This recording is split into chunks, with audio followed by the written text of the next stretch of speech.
राधे राधे दोस्तों। देवशयनी एकादशी आषाढ़ मास की शुक्ल पक्ष की एकादशी का नाम है। इसको हरिशयनी एकादशी भी कहते हैं। यह 17 जुलाई को द्वादशी व्यापिनी है, इसलिए 17 जुलाई को रखी जाएगी। 16 को इसका व्रत नहीं रखा जाएगा।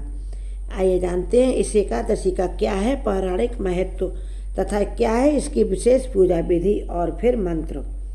यदि आप चैनल पर नए हैं तो एक छोटी सी रिक्वेस्ट है, भगवान श्री हरि विष्णु के भक्त चैनल जरूर सब्सक्राइब करें और वीडियो को लाइक और शेयर जरूर कर दें 10 लोगों में, जिससे सब लोगों को इसका पौराणिक महत्व और विशेष पूजा विधि तथा मंत्र भी पता चले। धार्मिक ग्रंथों के अनुसार इसे आषाढ़ एकादशी, विष्णु शयनी एकादशी, हरिशयनी एकादशी और पद्मनाभा एकादशी आदि नामों से भी जाना जाता है। और जो श्रद्धालु देवशयनी एकादशी का व्रत रखें उन्हें प्रातःकाल उठकर स्नान करना चाहिए, लेकिन उससे एक दिन पहले ही इसके व्रत के नियम चालू हो जाते हैं। आप उस दिन शाम को चावल ना खाएं, जिस दिन व्रत रखें उससे एक दिन पहले, और उसी दिन संकल्प कर लें कि आपको एकादशी का व्रत करना। सुबह जल्दी उठें और स्नान कर लें। इस व्रत के करने से समस्त पाप नष्ट हो जाते हैं, और जो मनुष्य इस व्रत को नहीं करते ऐसा कहते हैं कि वे नरकगामी होते हैं। इस व्रत के करने से भगवान विष्णु अति प्रसन्न होते हैं।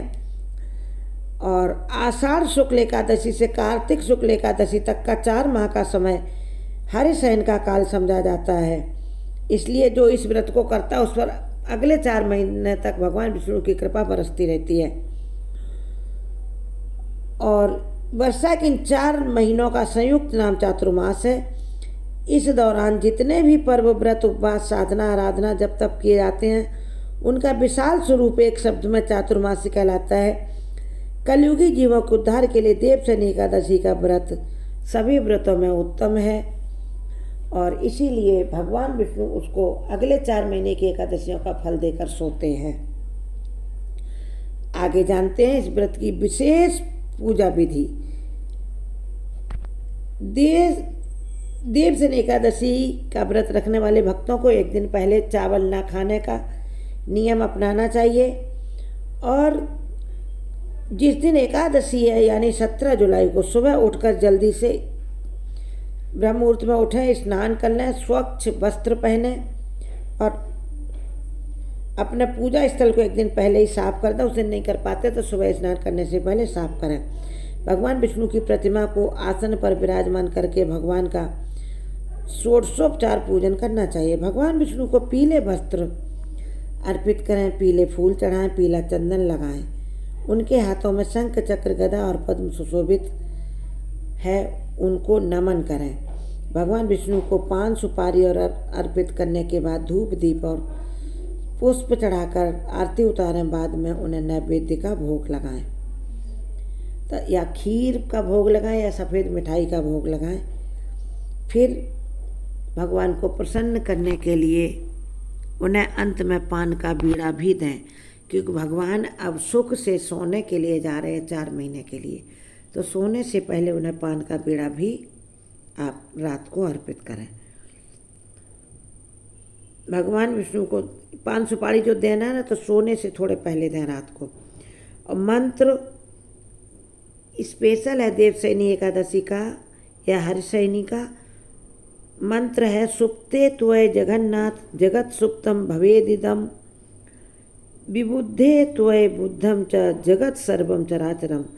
इसका अर्थ इस प्रकार है, हे जगन्नाथ जी, आपके निद्रित हो जाने पर संपूर्ण विश्व निद्रित हो जाता है यानी सो जाता है, और आपके जाग जाने पर संपूर्ण विश्व तथा चराचर भी जागृत हो जाते हैं। इस प्रकार भगवान विष्णु का पूजन करके इस मंत्र को जपें तथा दूसरे दिन द्वादशी रहने तक आप जल्दी ही इस व्रत का पारण कर लें। एक ब्राह्मण को बुलाकर भोजन कराएं, या जितनी श्रद्धा उतने ब्राह्मणों को बुलाकर भोजन कराएं। भोजन में चावल की खिचड़ी या खीर अवश्य रखें, शामिल करें। और जब आप एकादशी के दिन फलाहार करें उस दिन भी थोड़ा फल किसी को दान दे दें। देवशयनी एकादशी पर रात्रि में भगवान विष्णु का भजन व स्तुति करनी चाहिए, इससे भगवान अति प्रसन्न होते हैं। और स्वयं के सोने से पहले भगवान को शयन कराना चाहिए और भगवान को उसी समय पान का बीड़ा दे देना चाहिए चबाने के लिए।